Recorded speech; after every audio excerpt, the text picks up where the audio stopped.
Please join me in welcoming Mr. Prasad Kulkarni, Managing Director and Chief Technology Officer, SAP Parts.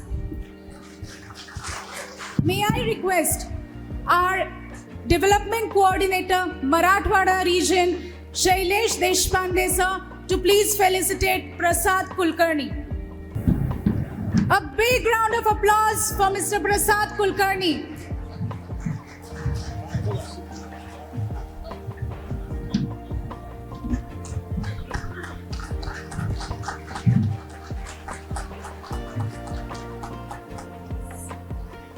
And this insightful and powerful interview will be conducted by dynamic personality, renowned anchor, speaker, author and board member of NHPC Limited, Dr. Uday Nirgudkar. Welcome them with a big round of applause.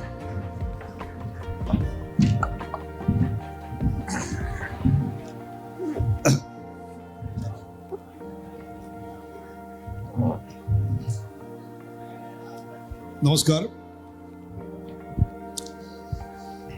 गँगवे मध्ये बरीच लोक उभी आहेत. Can I ask people to settle down please. गँगवे मध्ये बरीच लोक बोलत उभी आहेत.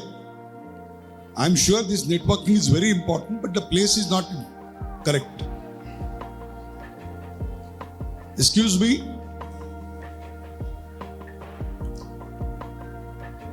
Can I have a little bit of silence?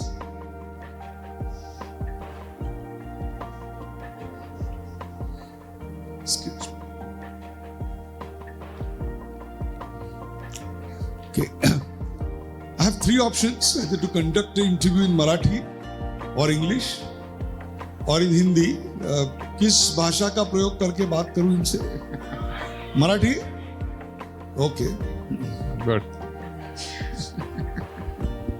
Not that we are relieved, but काही टेक्निकल टर्म्स आहेत त्यामुळे he must have been felt relieved ही आपल्याला हे आहे. मला जर खरं विचाराल ना तुम्ही, तर या मंचावरून मिळालेल्या कुठल्याही अवॉर्ड पेक्षा सुद्धा अशा प्रकारे व्यवसाय करणाऱ्या, व्यवसायातले टक्के टोणपे सहन केलेल्या, उन्हाळे पावसाळे पाहिलेल्या, पूर्णपणे बिझनेस सायकल जगलेल्या आणि मग व्यवसायाला उत्कर्षाप्रत नेलेल्या 25-30 वर्षाचा अनुभव ज्यांच्या पाठीशी आहे आणि ज्यांच्या यशाला कुठल्याही राजकीय मदतीची किनार नाही, तर केवळ innovation and passion for excellence याची किनार आहे, अशा एका technopreneur who is not just an entrepreneur, who is not just a technocrat, but he has a business interest coming out of technology. So he is truly technopreneur Prasad Kulkarni. Thank you. Prasad Kulkarni, your business is a specialized business. Your business is a specialized business. It's not a business which is a consumer product business kind of thing. It's mostly a B2B business kind of. Yes. Correct? त्याच्याकडे जाण्या अगोदर एक entrepreneur म्हणून, एक businessman म्हणून, एक innovator म्हणून प्रत्येकाची एक जडणघडण होत असते आणि त्या जडणघडणीची जी बीजे आहेत ती सर्वसाधारणपणे आपल्या शालेय जीवनामध्ये दिसतात. आपण, मला असं वाटतं, तिथून सुरुवात करू. Okay.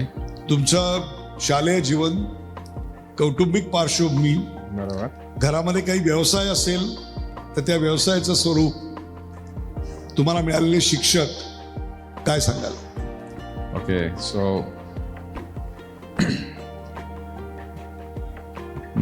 माझं गाव तसं मंगळवेढा हे सोलापूरपासून 52 किलोमीटर्स आहे आणि माझा जन्म तिथलाच.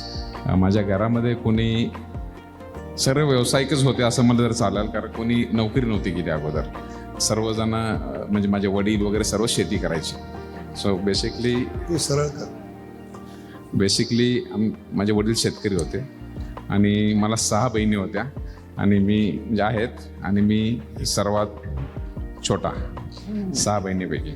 आणि माझं शिक्षण मंगळवेढ्यातच झालं. तालुका लेवलचं गाव आहे, फार मोठं नाही आहे.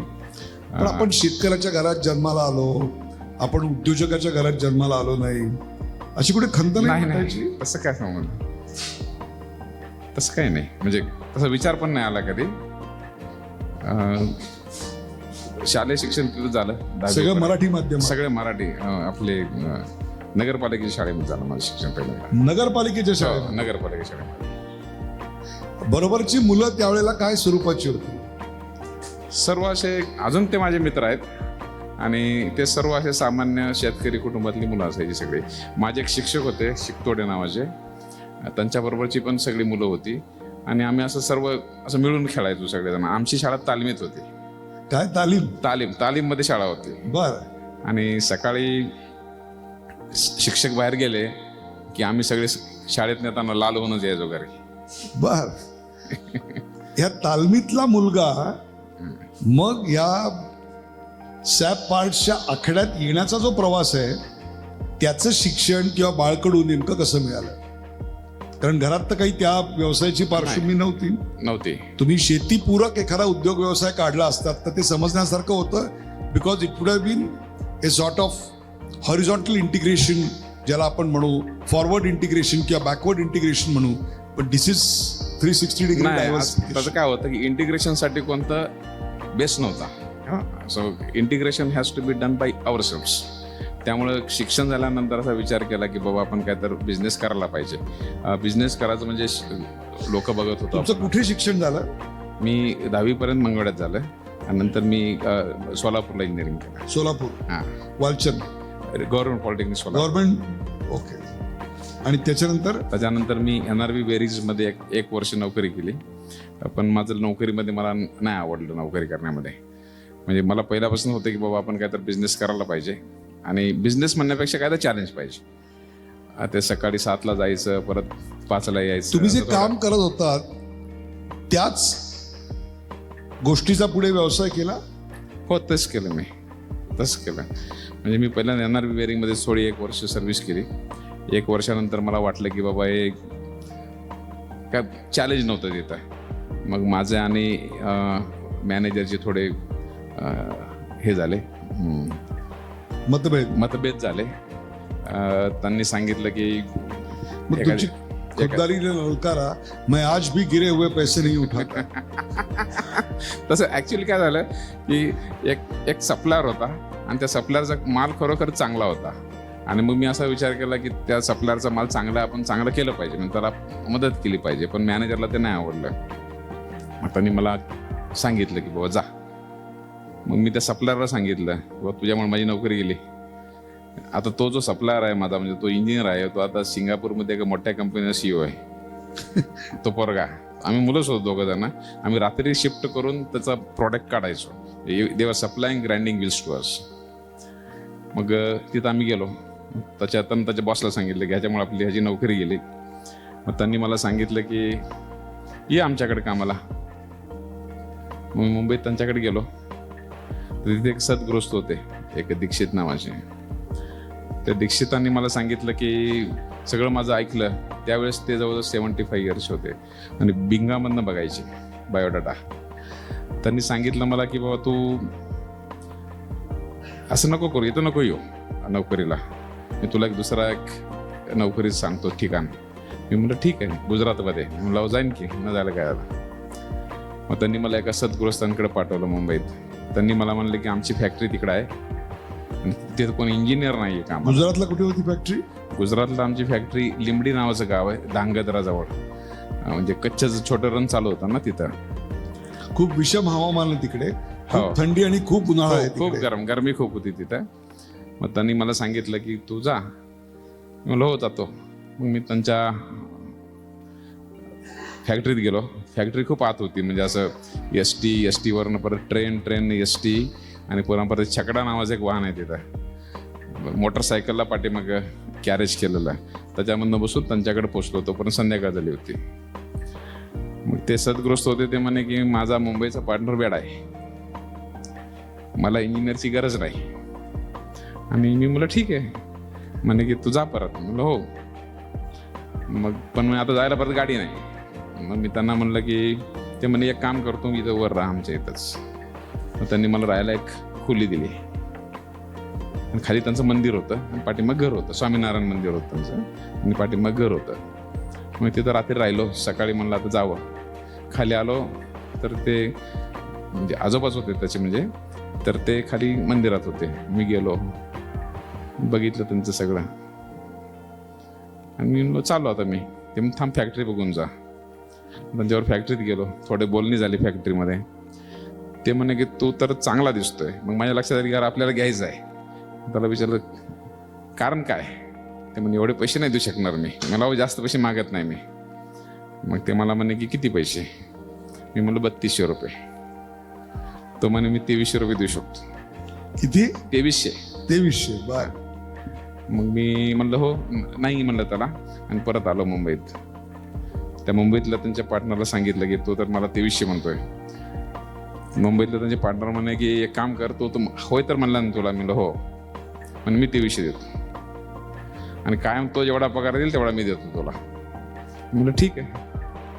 मग मी तिथं एक 12 वर्ष सर्व्हिस केली त्या गावामध्ये. 12 वर्ष. 12 वर्ष. म्हणजे बघा, what is a big tech away for everybody की मंगळवेढ्यात राहिलेला मुलगा आपलं शिक्षण पूर्ण केल्यानंतर एक विशिष्ट नोकरी करता म्हणून कच्छच्या रणात जातो.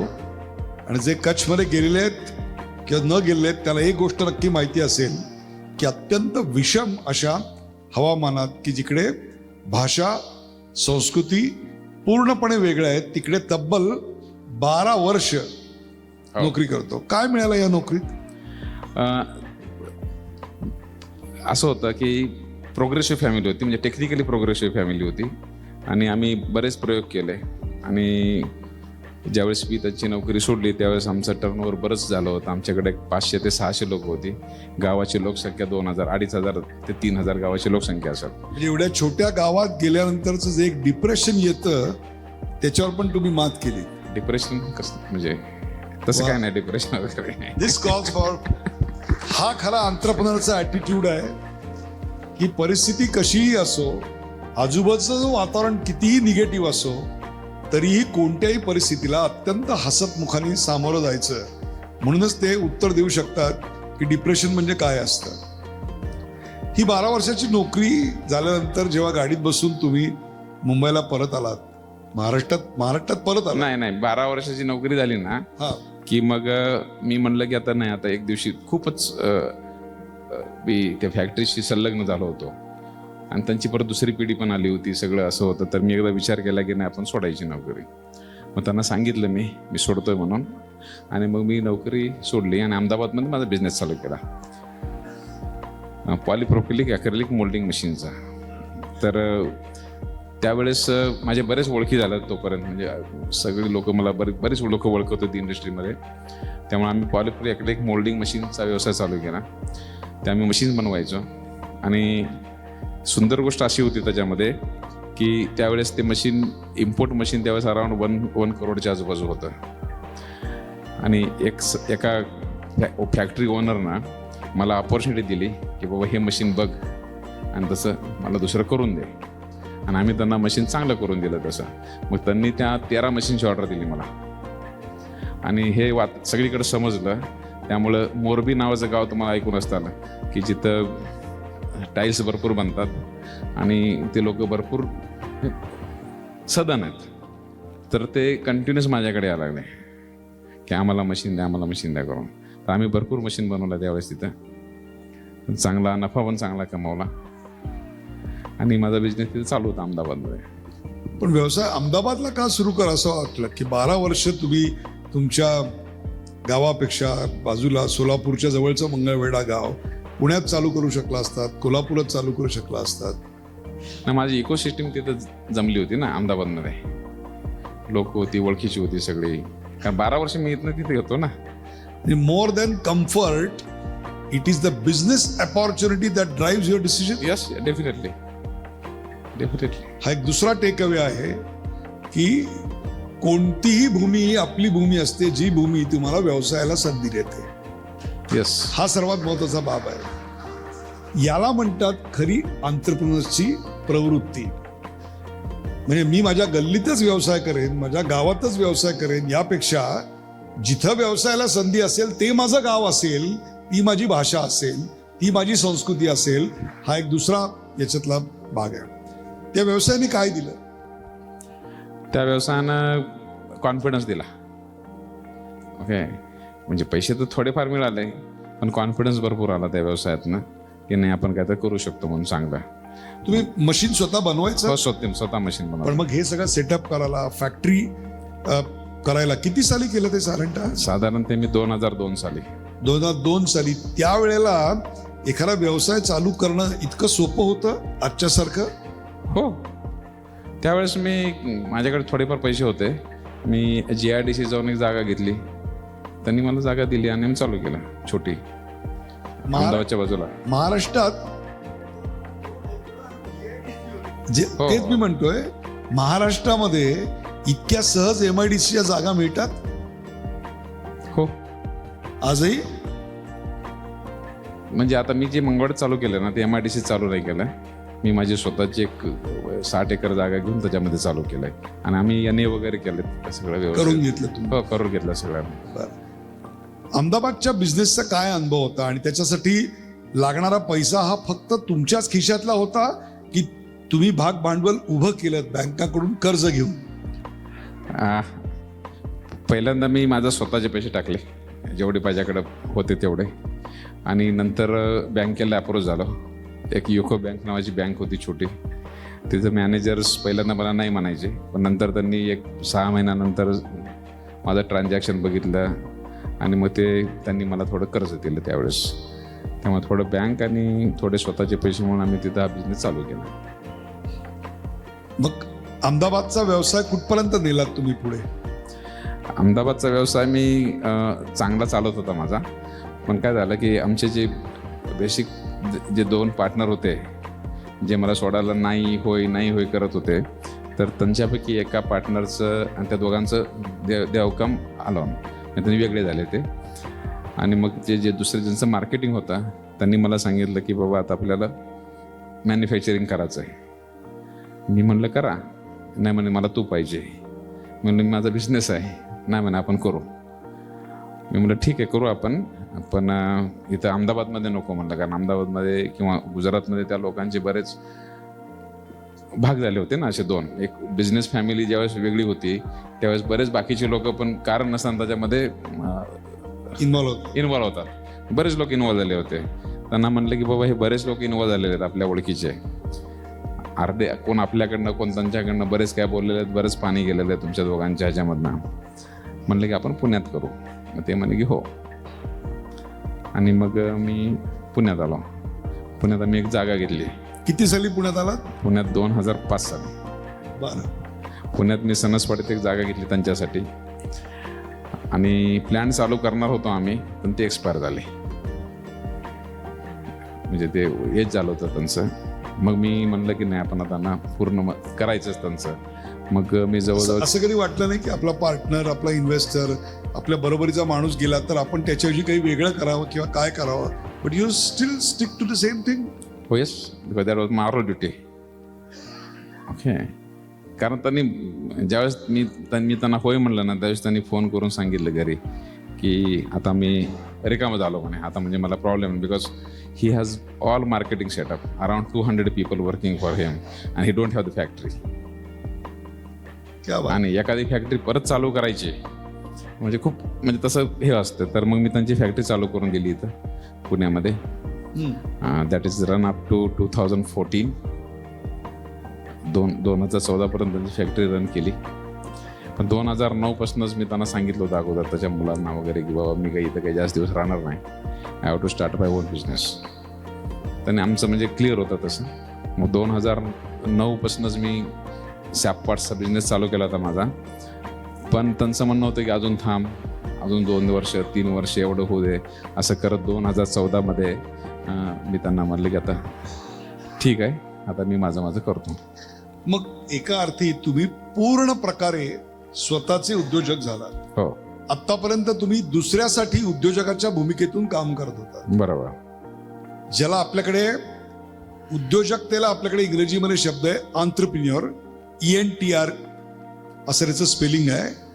तर एखाद्या दुसऱ्याच्या व्यवस्थापनामध्ये, परंतु उद्योजकाच्या भूमिकेतून काम करणाऱ्याला गिफॉर्ड पिचोनेट यांनी एक सुंदर पुस्तक लिहिलेलं आहे आणि त्याला त्यांनी नाव दिलंय इंट्राप्रिन्युअर. म्हणजे कंपनीमध्ये राहून नोकरी करून किंवा असोसिएट होऊन, पार्टनर होऊन उद्योजकाच्या भूमिकेतनं काम करतो तो इंट्राप्रिन्युअर असतो. INTRA. This is a difference between the two. So all these years you were intrapreneur. Yes. You were running it like your own business. Oh, yeah. But it was not your own business as Yes. such. Now 2014 you started your own business. Yes. 2014 हे खरंच म्हणजे वेगळंच म्हटलं पाहिजे की बऱ्याच लोकांना आपापले सूर गवसले त्या काळात. असो तर काय प्रकारचा व्यवसाय आणि काय प्रकारच्या पहिल्या अडचणी आल्या? कारण आता तुम्ही महाराष्ट्रात आलेला होतात, इथे बरोबर. काही GIDC नव्हतं बरोबर. आणि इथे फाईल मूव्ह करायला फाईलीवर वजनं ठेवावी लागतात. म्हणजे न्यूटनचा जो ग्रॅव्हिटेशनचा नियम आहे, when the weight increases speed reduces, इकडे त्याच्या उलट आहे, when the weight increases speed increases. हां, तसं मला काय फार जाणवलं नाही. कारण काय सगळीकडं माणूस हा सेम आहे. तुम्ही उत्तर प्रदेशमध्ये जावा, हां तुम्हाला वेगळा माणूस दिसेल जर्मनीमध्ये, कारण त्यांचं कल्चर वेगळं आहे लहानपणापासूनच. थोडंफार गुजरातमध्ये कल्चर इंडस्ट्रियल आहे, पण आपल्याकडं पण असं काही एवढं निगेटिव्ह असं नाही आहे. थोडाफार म्हणजे पहिल्यांदा आपण भाड्याच्या जातो, भाड्याच्या जागा घेतली, फॅक्टरी चालू केली. माझ्या गावातली म्हणजे मुलं माझ्याबरोबर होतीच. मी तर अहमदाबादपासून होती माझ्याबरोबर. सगळे शिफ्ट झाले तुमच्या? ते सगळे शिफ्ट झाले माझ्यावर पुण्यामध्ये. अहमदाबाद म्हणजे तुमच्या गावातनं अहमदाबादला गेले? हो हो हो. ते सगळे तुम्ही परत आणले? परत आणले पण त्यांना तर पुण्यामध्ये. आपल्या गावात आल्याचा आनंद झाला असेल. पुण्यामध्ये आले ते ना. हा हां, मग पुण्यामध्ये आम्ही बिझनेस चालू केला. पुण्यामध्ये पण आमचा चांगलं म्हणजे बरंच आम्ही मेकॅनिकल फेस सील बनवतो. आणि हे मेकॅनिकल फेस सील जे आहे ते 2च कंपन्या बनवतात, 3 कंपन्या बनवतात जगामध्ये. एक कॅटरपिलर बनवते, एक गट्स नावाची जर्मन कंपनी आम्ही बनवतो. आता कॅटरपिलर हे त्यांची एक वेगळी कंपनी आहे, कॅटरपिलर प्रिसिजन सील्स. कारण हे सील्स डिफेन्सला लागतात, त्यामुळे कॅटरपिलरला ते ऑन शोअर ठेवावे लागतात US मध्ये दुसरी फॅक्टरी नाही आहे सील बनवायची. गट्स नावाची फॅक्टरी आहे ती जर्मनीमध्ये लिव्हरकुसेनला, आणि ही आपली पुण्यामध्ये आम्ही चालू आपली केली. स्वतःची फॅक्टरी सेटअप करताना, त्या टेक्नॉलॉजीला अक्वायर करताना, did you had any foreign collaboration? No. मग जे आहे ते तुम्ही कॅटरपिलर समोर स्वतः डेव्हलप केलं? हो, स्वतः डेव्हलप केला. त्याची पेटंट पण तुम्ही घेतली? हो, पेटंट नाही इकडे. क्या बात आहे. दिस रिअली कॉज. आता याच्यामध्ये तुम्हाला सांगतो काय झालं की ज्यावेळेस मी अहमदाबादला होतो ना, त्यावेळेस माझे एक मित्र होते, त्यांची एक कास्टिंगची फाउंड्री होती. मी माझा बिझनेस चालू केला होता मशीनचा, पॉलिप्रोपिलीन ॲक्रेलिक मोल्डिंग मशीन बनवायचा, आणि त्यांची फाउंड्री होती जवळच. आणि आम्ही जाऊन बसायचो आणि त्यांनी मला एक प्रॉडक्ट दाखवला फाउंड्रीमधला. ते म्हणे की हा प्रॉडक्ट आला आहे, ही वॉज कॅटरपिलर सप्लायर. ते म्हणे की हा प्रॉडक्ट आला आहे आणि हा प्रॉडक्ट तुझ्या बेरिंगसारखा दिसतोय, तू बनवणार का? मी म्हणलं हो, मी बनवतो ना, त्याला काय असतंय. आणि मग मी तो प्रॉडक्ट बनवला आणि कॅटरपिलरला पाठवून द्यायला सांगितलं त्याला. तर कॅटरपिलरनं सांगितलं की नको, हा प्रॉडक्ट इंडियामध्ये बनणार नाही, आम्हाला चुकून तुमच्याकडे ड्रॉइंग आलं होतं, विसरून जावा म्हणे. मी म्हणलं नाही अरे, आपण पाठवून तर देऊ. मग आम्ही तो प्रॉडक्ट पाठवला. परत मी पण विसरून गेलो होतो. परत 2009 माझ्या मित्राचा मला फोन आला की त्या मॅडम ज्या आहेत ज्यांनी कॅटरपिलर त्या आल्यात आणि त्या तुझ्याविषयी विचारत होत्या. मग मी म्हणलं काय तर आहे याच्यामध्ये. मी परत अहमदाबादला गेलो, त्यांना भेटलो. त्या मॅडमने सांगितलं की तुमचा प्रॉडक्ट खूप चांगला आहे, कॅटरपिलर काही घेणार नाही तुमच्याकडनं कधीच, पण यू हॅव डन इट वेल. मग तेव्हापासून माझ्या डोक्यात होतं की हा प्रॉडक्ट चांगला आहे. मग आमचा स्टडी वगैरे भरपूर केला आम्ही त्या प्रॉडक्टचा अगोदर, and then we have started making this product. How did you find the market for your product? कारण हे highly specialise industrial B2B product आहे. सो ज्यावेळेस आम्ही बनवायला चालू केलं त्यावेळेस 2 गोष्टी होत्या. एक तर इंडियाच्या डिफेन्समध्ये हा प्रॉडक्ट लागत होता, आणि ते कॅटरपिलर सिंगापूरला विकायचं एका पार्टीला. सिंगापूरची पार्टी चेन्नईला एका पार्टीला द्यायची, आणि चेन्नईची पार्टी डिफेन्सला द्यायची. ओके. मग आम्ही त्यांना सांगितलं की आम्ही स्वस्त देऊ शकतो, त्यांनी पण म्हणे की हो द्या. मग आम्ही थोडे डिफेन्सला चालू केलं पहिलं सप्लाय एक दीड वर्ष. मग बाकी आम्ही दुसऱ्या कस्टमरकडे गेलो तर सगळीकडे वॉल्स होते मोठ्या मोठ्या है ना, की they were not accepting my product. Then I have got one German person in Leverkusen. मी त्याला बरोबर घेतलं आणि तो आता जर्मनीमध्ये माझं सगळं मार्केटिंग करतो सिन्स लास्ट 11 इयर्स. आम्ही पहिल्यांदा जर्मनीमध्ये माझे प्रोडक्ट सगळ्याला विकले. म्हणजे ज्या मोठ्या मोठ्या जर्मन कंपन्या आहेत, विटजन आहे त्या आहेत, त्या सर्वांना आम्ही पहिले प्रोडक्ट जर्मनीमध्ये विकले. आणि मग आपल्या इथले जे लोक आहेत, अरे त्या आमच्या साहेबांनी सांगितलं तुमचं प्रोडक्ट वा पुण्यातच बनतंय, ते माझ्याकडे यायला लागले सगळे. वा, नाव आता सगळ्यांकडेच आम्ही प्रोडक्ट विकतो. अशा प्रकारचं स्पेशलाइज प्रोडक्ट म्हणजे कॉन्स्टंट इनोव्हेशनची गरज आहे. हो बरोबर. काय काय इनोव्हेशन्स केलीत आणि त्याच्यात काय चॅलेंजेस आली? आता हा थोडं खूप टेक्निकल आहे. ओके, याच्यामध्ये असं आहे की आम्ही सेंट्रिफ्युगल कास्टिंग करतो आणि near net shape centrifugal casting करतो आणि त्याच्यामधून एक प्रोडक्ट बनवतो. त्याच्यामध्ये मेटलर्जी जे आहे आणि जे मेटल टू मेटल कॉन्टॅक्ट होतो हाय RPMला, आणि त्याच्यामध्ये हीट डिसिपेशन जे असते ते आम्ही फास्ट जोरात करतो. सो शॉर्टमध्ये सांगायचं तर चॅलेंजमध्ये असं याच्यामध्ये की मी मशीन्स आमच्या स्वतः बनवतो. आम्ही मॅन्युफॅक्चरिंगसाठी लागणाऱ्या मशीन्स आहेत, ऑटोमेशन आहे, ते आम्ही स्वतः करतो इन हाऊस. आणि त्यामुळं आमची कॉस्ट इफेक्टिव्ह आहे. ऑटोमेशन जिथं शक्य आहे तिथं आम्ही ऑटोमेशन केलेलं आहे. आणि कंटिन्युअस इम्प्रूव्हमेंट्स प्रोजेक्ट्स जे असतात किंवा कंटिन्युअस टेस्टिंग जे आहे, आमचं टेस्टिंग जे आहे त्याच्यावर जवळ R&D जे आहे त्याच्यावर जवळ आम्ही जवळ 20% खर्च करतो. 20%.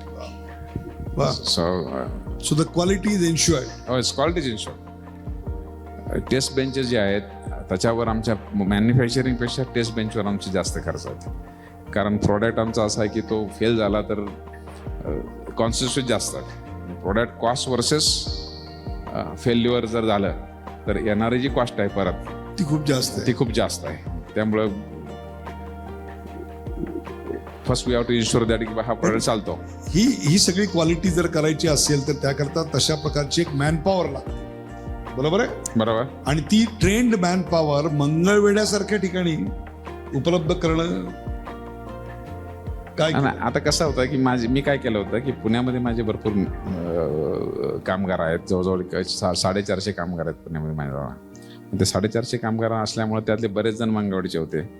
त्यामुळे आम्ही तसा फ्लो चालू केला की इथनं जे ट्रेन आहेत ते तिथं आम्ही पाठवतो, तिथले अनट्रेन घेतो, इथं ट्रेन करतो आणि परत त्यांना पाठवतो. असं एक सायकल केलं आम्ही. त्यामुळे वा वा, क्या बात. त्यामुळे आपण तिथं डायरेक्ट नाही घेत कोणाला. ग्रामीण भागामध्ये इतके चांगले टेक्निकल क्वालिफाईड लोक काम करायला तयार असतात का? कारण इथे अनेक उद्योजक असे आहेत की त्यांची तक्रार अशी आहे की आम्हाला गावात उद्योग काढायचा आहे, आमच्याकडे जागा पण आहे, पण माणसं मिळत नाहीत. माणसं मिळाली तर ती टिकत नाहीत. तुम्ही कशी टिकवली? हां, मी तुम्हाला सांगतो की माझ्याकडं जे माणसं आहेत सध्या ते प्रत्येकजण माझ्याकडे पहिल्यापासून आहे. म्हणजे माझ्याकडे ॲट्रिशन रेट जो आहे तो खूप कमी आहे. म्हणजे यू कॅन से 0 ॲट्रिशन रेट आहे. आणि मोस्ट इम्पॉर्टंट आहे की त्यांना आम्ही शिकवतो. आणि एका साच्यामध्ये जर तयार केली माणसं तर असं वाटतं की ते बाहेर जात नाहीत. त्यांना एक चौकट आवडते. त्यामुळे चौकटी जर आपण चांगल्या केल्या विचारांची, त्यांच्याशी संभाषणाची किंवा त्यांच्या जे सोशो इकॉनॉमिक कंडिशन त्यांची जी आहे ती जर आपण व्हिजिबली अपग्रेड केली, ज्यावेळेस ती व्हिजिबली अपग्रेड होती एखादी सोशो इकॉनॉमिक कंडिशन, त्यावेळेस लोकांना बरंच they fear change. But we don't take that advantage. We make it more fear because they get more skills. असं आहे. अशा प्रकारची इनोव्हेशन्स करायला एक प्रकारे आउट ऑफ बॉक्स थिंकिंगची क्षमता लागते आणि ती एका व्यक्तीकडे असून चालत नाही, तर ती संपूर्ण ऑर्गनायझेशनचं एक कल्चर बनावं लागतं तर ते होऊ शकतं. हे आउट ऑफ बॉक्स थिंकिंगचं, रिस्क घेण्याचं कल्चर तुम्ही कसं डेव्हलप केलं? ते डेव्हलप झालं म्हणजे तसं सांगायचं तर ते डेव्हलप झालं. आणि डेव्हलप होण्यासाठीचे मेन जे इन्स्पिरेशन आहे माझी आई होती अगोदर. म्हणजे माझी आई तशी शिकलेली नव्हती, पण ती मला सांगायची की बाबा तू ह्याच्यावर काम करतो ना, त्याकडे पैसे आहेत का बघ पहिला. सामान्य. वा. ओके. ह्याला आपण माल एवढा देतोय तर त्याकडे पैसे आहेत का? आहेत पैसे, मग दे. असं म्हणजे व्हेरी ज्याला आपण सिंपल एक बेसिक. ग्रामीण शहाणपण म्हणू. हो, बेसिक एक सिंपल. ग्रामीण शहाणपणाचा बाळकडू तुम्हाला मिळालं होतं. एका व्यवसाय एका टप्प्यावर आल्यानंतर माणसं आपल्याकडे फर्स्ट जनरेशन एंटरप्रेन्योर्स 50-100 कोटीचा व्यवसाय झाला की थकून जातात. त्यांना पुढे तो व्यवसाय 250 कोटीचा 500 कोटीचा करावा अशी जी एक ॲम्बिशन ॲपेटाईट असते ती कमी होताना दिसते. तुमच्या बाबतीत काय झालं? असं कधी कमी होत नाही हे तुम्ही सांगताय, बरोबर. कारण कोणी जर व्यावसायिक असेल आणि त्यानं जर एखादा बिझनेस केला असेल तर he always want to be grow ahead. प्रत्येक म्हणजे व्यवसाय प्रत्येक क्षेत्रामधलं कोणालाही आपण एका ठिकाणी पोहोचलो तर आपण वर जावं असं वाटतंच. म्हणजे तशी काही थांबावं वगैरे असं काही कोणाला वाटत नसतं, म्हणजे वाटत पण नाही आणि तसा विचार पण येत नाही. म्हणजे एक वर्किंग कॅपिटल मॅनेजमेंटचा प्रश्न जेव्हा येतो तेव्हा हातातलं खेळतं भांडवल संपतं, पैसे काही वेळा पडतात आणि कमी पडतात आणि बँकांकडनं पैसे उभे राहत नाहीत आणि एक आर्थिक तडाखा बसतो. अशा प्रसंग तुमच्यावर आले का आणि आले तर तुम्ही मात कशी केली?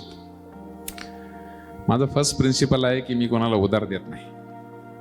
From the day one I never give any one on credit. हां, मोठे कंपन्या आहेत जसं की महिंद्रा आहे, टाटा आहे, त्यांना आम्ही देतो. पण नॉर्मली एक्सपोर्ट्समध्ये पण आम्ही कोणालाही क्रेडिट देत नाही. पहिल्यांदा ॲडव्हान्समध्ये आमच्याकडे पैसे येतात किंवा अगेन्स्ट BL असतं आणि त्यामुळं फंड फ्लो मॅनेजमेंट आहे तो कॅश फ्लो कायम पॉझिटिव्ह ठेवतो आम्ही, म्हणजे पहिल्यापासूनच ते स्ट्रिक्ट आहे आमच्याकडे माझ्याकडे. म्हणजे ग्रामीण भागात व्यवसाय करताना इतरांना जे अनुभव आले त्यातला एक अनुभव असतो तो म्हणजे ग्रामीण राजकारणाचा फटका बसतो. तुम्हाला काही त्रास झाला? नाही, ग्रामीण राजकारण म्हणजे आपण तिथलं जात ना, म्हणजे असं काही नाही की आपण फार वेगळे आहेत वगैरे काय. आणि आपल्याला माहीत असतं कोणाला काय पाहिजे असतं किंवा कोण, जरी एखाद्याची उपद्रव क्षमता असेल तर ती एका लिमिटपर्यंत असते, बरोबर. किंवा एखाद्याची उपद्रव क्षमता नसेल तरी पण तो उपद्रव क्षमता दाखवत असतो. त्यामुळं असं काय एवढं काय विशेष होत नाही. म्हणजे असं मुलाखतीच्या शेवटाकडे येताना 2-3 प्रश्न आहेत. From here where do you want to take your business? What is your goal for next 5 years? Next 5 yearsमध्ये आम्ही मंगळवेढा इथं 1000 लोकांची एम्प्लॉयमेंट जनरेट करायचा आमचा हे आहे, उद्देश आहे. आता आम्ही 200 लोक झाले तिथं. नवीन आम्ही प्लॅन करतोय तिथे एक चांगली एक आम्ही इकोसिस्टीम तयार करतोय. जसं की कॅटरपिलरनं मॉलिनला केली, आता ASMLनं ह्याच्यामध्ये केलेली आहे नेदरलँडमध्ये. तसं आम्ही एक इकोसिस्टीम स्वतःची एक इकोसिस्टीम केलेली आहे. कारण आपल्याकडे अगोदर मला भरपूर आठवते लहानपणी मी वालचंद नगरला एकदा गेलो होतो, मला खूप आवडलं होतं. एक गाव डेव्हलप केलं. एक त्यांनी गाव डेव्हलप केलं होतं. तिथं TV होता, त्यावेळेस मी TV पहिल्यांदा बघितला. वा. मग त्यामुळे मला असं वाटलं की नाही बाबांनी खूप चांगलं केलंय. शेवटचे 2 प्रश्न आहेत. ग्रामीण भागातल्या मुलांना खरोखरच काम करायचंय का त्यांना सोशल मीडियावर वेळ वाया घालवायचा आहे? असं आहे कारण की त्यांना सगळंच तर फुकट मिळतंय. कारण सगळ्याच घराघरात लाडक्या बहिणी आहेत, सगळीकडेच फुकट अन्न मिळतंय, फुकट घर, फुकट शौचालय, फुकट शिक्षण. लोकांना काम करायचं नाही, फुकट मुलगी मिळत नाही. वा, बरोबर. बरोबर. त्यामुळे तिथे येऊन बरोबर थांबतात ते आणि कामाला लागतात.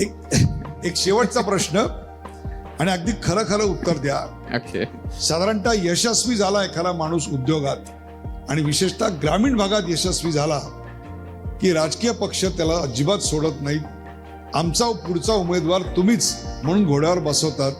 तुमच्या बाबतीत ती शक्यता 0. वा, हे फार चांगलं आहे की आपल्याकडे यशस्वी झाल्यानंतर राजकारणाची स्वप्न पडायला लागतात. ती देखील प्रसाद कुलकर्णी यांच्यापर्यंत आहे. प्रेक्षको, ही मुलाखत मी का घेतली तर ग्रामीण भागात जे अनेक मुलं आत्ता हे पुढे सोशल मीडियावर जाईल, यूट्यूबवर जाईल, ज्या मुलांना असं वाटतं आपण शेतकऱ्याच्या घरात जन्माला आलो म्हणजे मागच्या जन्मीचं पाप होतं, आपण ग्रामीण भागात जन्माला आलो म्हणजे काहीतरी वैगुण्य, आणि मग त्यातून येणारी निराशा, एककल्लीपणा, पक्षपाताची भावना, हे सगळं घेऊन माणसं जगत असतात. परंतु याचा एक सुतलाम लवलेश नसलेला माणूस चटकन आपलं गाव सोडतो कच्छच्या रणात जाऊन काम करतो, तिथं परिस्थितीवर मात करतो, लोकांना आपलंसं करतो, जिंकून घेतो, स्वतः त्या उद्योगाचा मालक आहे अशा भावनेतून काम करतो. अहमदाबाद सारख्या एका वेगळ्या ठिकाणी व्यवसाय सेटअप करतो. तो सेटअप करताना आपल्या गावातनं माणसं घेऊन जातो, बऱ्या वाईटात त्यांना साथ देतो आणि करता करता शेवटी आपल्या गावात येऊन पुन्हा तिथे 1000 माणसं नोकरीला लागतील असा व्यवसाय उभा करतो.